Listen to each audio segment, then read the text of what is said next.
film this video. Film this video. Find my phone. So, film this video. Film this video. Let's get it going. Are we recording? We are. Is the audio working? It is. Hi. So, today we are filming a video. Bear with. I should have set this up before. Filming a video today about common gym fails that you see on a daily basis, mainly for newbies. So, I think there's about 12. I'm going to go through them. I'm going to point out the issues. I need to really see that. Yeah, we're going to work out the issues. Oh God, it's all being peaked on. We're going to work out the issues that I see, and we're going to go through them. So, number one, poor form. Everyone does this when you first start at the gym. Everybody has poor form. Everybody messes around. Everybody thinks they know the best, and they really don't. So, how can you get around poor form doing exercises?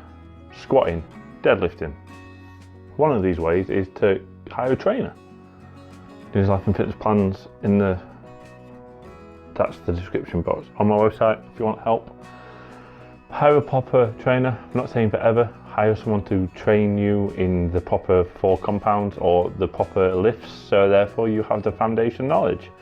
If you start off not knowing what you're doing, you'll be alright. You'll then go to lift a certain way. Once you've lifted this way, you will then hurt yourself. You will then attribute the injury to the movement, deadlifts, squats, because deadlifts are over there and squats are over there.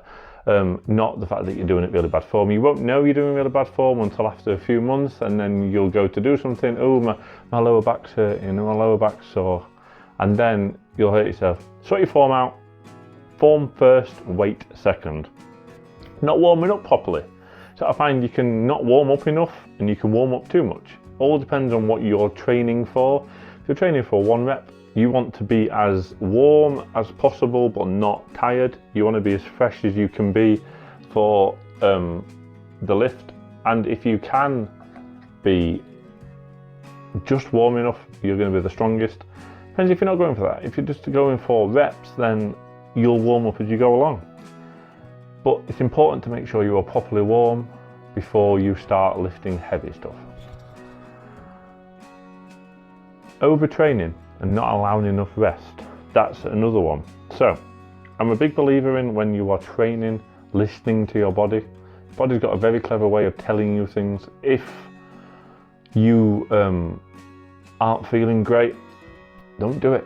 No one putting a gun to your head. There's no one saying that you need to do this. If you don't do this on a Monday, that's it, life over. Do it on Tuesday, do it on a Wednesday. Have the week off from that. You can be, just because you're sore or something doesn't feel right, doesn't mean you still can't get a really good training session in. You go for it. I know so many people that have gone through it, hurt themselves, and are still suffering from it later. And that's not good. That ain't good. Listen to your body. Don't train through injuries, train round them. Don't train through niggles, train round them. Neglecting to vary your workout. I see so many people that go in and do the same thing over and over and over and over. It's the same routine, the same program, the same warm-ups, the same back-offs, the same accessories. That's the thing. You need to be doing things differently. There's many different ways to hit certain muscles. You can do different machines. You can do different... I'm just making sure that it's still recording because it's technical now. It's wireless, as you can see. I'm just making sure I'm not doing this video in vain. Vary in your workout. Many different ways to do stuff. Many different ways to still train that muscle. Whatever that muscle is, whatever that day is, you can still train it in many different ways. But it's about being clever with your training. If you don't change it, you'll get plateaus. You'll then think, oh, what's wrong with it? And I've seen people that have done the same program for 2 years and then they hit a plateau and then they think, oh, it's the program. They change the program, so all those 2 years of work gone. Next one, Using too much weight or resistance leading to potential injuries. This is a massive one. Putting too much weight on the bar before your body's ready to it. You will only get so strong. Even the most genetically gifted people in the world will only get so strong over a certain period. You can't be adding 10 kilos to a deadlift for the next 3 years because it's just not going to happen. You're just not going to get there. I find with training, you need to be in the window. Too much, not enough, perfect, and move that slowly. Losing weight is about progressive overload. Losing weight is about gain. Losing weight is about progressive overload, but gaining strength is about progressive overload. Losing weight, small amounts over a long period. Gaining strength, small amounts to the bar over a long period. If you add 1.5 kilo a cycle to the bar over the course of a year, and every cycle's 6 weeks, I think you're going to be repping what is a 1 rep now in a year's time. If you want to lose weight, link in the description for plans, and you lose a pound a week for 2 years, that's 52 weeks in a year, it's 104 pounds. You're never going to need to lose that much, but still. Focusing too much on isolation exercises and neglecting compound movements. So I find isolation, compound, depending on what your goal is. If you're powerlifting, you're going to do more on the compound movements. You're going to be focusing on how strong can I get, blah, blah, blah, blah, blah, squat, bench, deadlift, etc. You need to do the isolation movements. You need to train your weaknesses, and you need to make sure that you are training your weaknesses. And you need to also make sure that you're training on a whole. Don't focus, I need to get this stronger, and then you don't do this. Because everything, when it comes to lifting, plays into everything else. If you train hamstrings, single leg, you're not going to have a favourite. Whereas if you always train it double leg, your stronger leg, and everyone has one. My stronger leg is actually my left leg. You won't think it, but it is. Concentrate on isolation exercises and compounds. Don't just get, I'm a powerlifter, all I'm going to do is squat, bench and deadlift. Repeat, because you'll get to a point where you can't get the weight that the program wants to get, and then you'll end up plateauing. Not paying attention to nutrition and properly fueling your workouts. I am a big believer that you can't out-train a bad diet. No matter what your goal is, you want to get leaner, you want to get stronger, you want to get faster, you want to get fitter. Diet starts in the kitchen. I find the gym is the easiest part of training. If you're eating crap, you will have crap. You won't put bad fuel in your car. Don't put bad fuel in your body. If you're wanting to look good, feel good, and be better at the overall fitness, you need to be eating right. I'm not saying you need to be stupid with it and don't have anything like I do. I go full retard when I start a diet. Fuel it. Make sure you're giving yourself the macronutrients and the fuel and the calories to do whatever the training needs to be. Don't be turning up. I remember watching Matt Does Fitness and Eddie Orr do a video, and Eddie Orr says you never start a strongman session without a full belly. You wouldn't start a training session. I'm training at 5:30, 6 o'clock in the morning, so I'm training on a protein bar and a coffee. It's working. But if I was going to go for a heavy set of 5 on a squat, I'd want 2 meals in me before that. Fuel your workout. Skipping, stretching and mobility exercises. So I find I don't do this enough. I'll be honest, I don't do mobility exercises enough. I don't do stretching enough, but currently I'm not pushing for heavy 5s, 3s. I'm in 8s, 6s and 3s. Stretching, mobility, everything plays hand in hand. If you are really religious with your stretching 2 or 3 times a week, every evening, after the shower when you're nice, you will limit injuries. A lot of people that will just want to move, pull, press the most weight they can pull, but they don't think about the whole package. Training, recovery, refuel, fueling, everything plays in hand. If you want to be the best at the best, you need to put in things in place. Don't listen to your body and pushing through pain or discomfort. I've touched on this one. So there's two different types of pain. Ow, oh God, I can feel that. Oh, that didn't feel right. You get this one, that's fine. If you're training chest and it's sore, then you're all right. You're training chest. And if you're training to failure on every rep and you're doing 5 sets of 10 at heavy rep, you're going to feel it. If it's that didn't feel right, you don't want this one. This one's okay. I'm a big believer in not training legs to the point that you can't walk for a week. I find that's just not worth it. Not all the time, not every single session of the week. Walking out, if you've got a full-time job and you can't walk at it the following day, that's not good. Lack of consistency. Dedication is really important, but consistency is more important. Even when I don't want to go to the gym, I will still go to the gym. So I am consistent, and if you're consistent, you will always reach your goal. You don't have to be wanting to go there. You don't have, the dedication doesn't always have to be there. The consistency has to be there. If you're wanting to get stronger, leaner, faster, fitter, you need to do it. Just do it.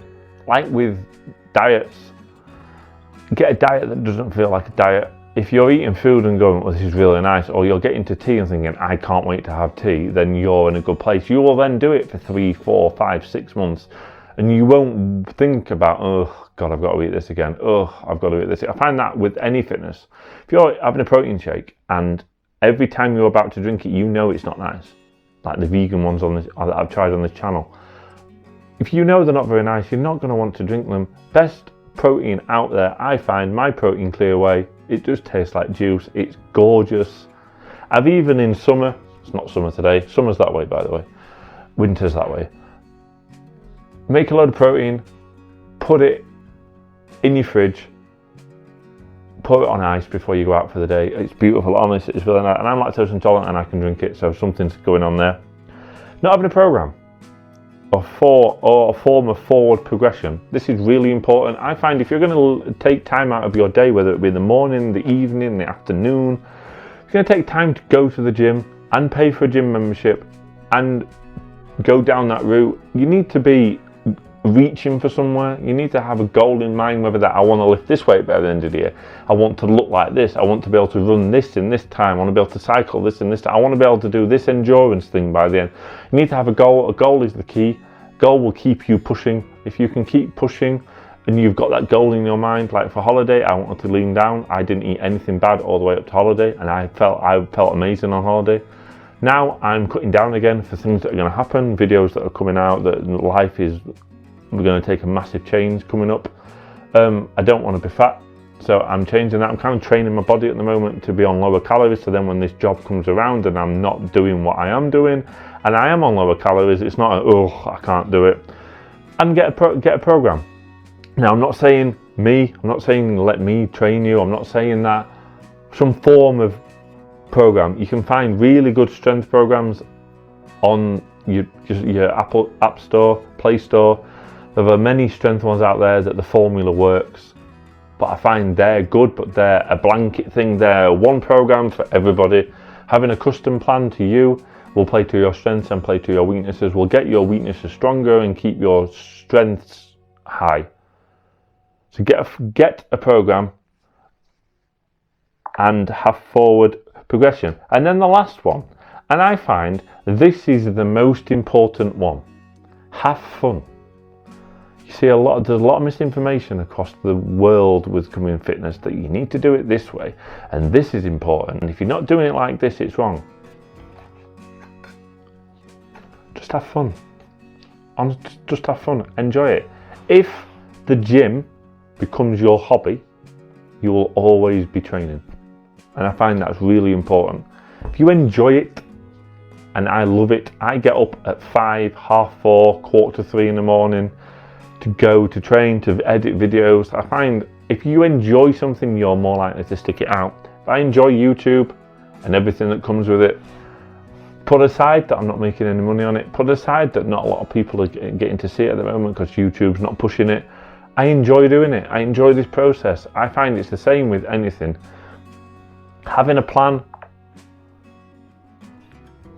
taking an idea and making it into something, and then the editing and uploading and everything is the same as being a chef, taking raw ingredients and making it into a meal. If you enjoy something, if you enjoy training, no matter what your training is, you're still training. You don't have to be on a program and paying trainer, paying a PT to get you a training program, and then you're paying a dietitian to do a nutrition plan and all this kind of. You don't have to do that. Just enjoy it. The gym, out of anything, should be fun, but be safe. Like, comment, subscribe. Check out the merch store. Check out the merch store. Check out my plans, my Patreon. The more help, the more support, the bigger the channel will grow. Like, comment, subscribe, and I will see you in the next one. Bye.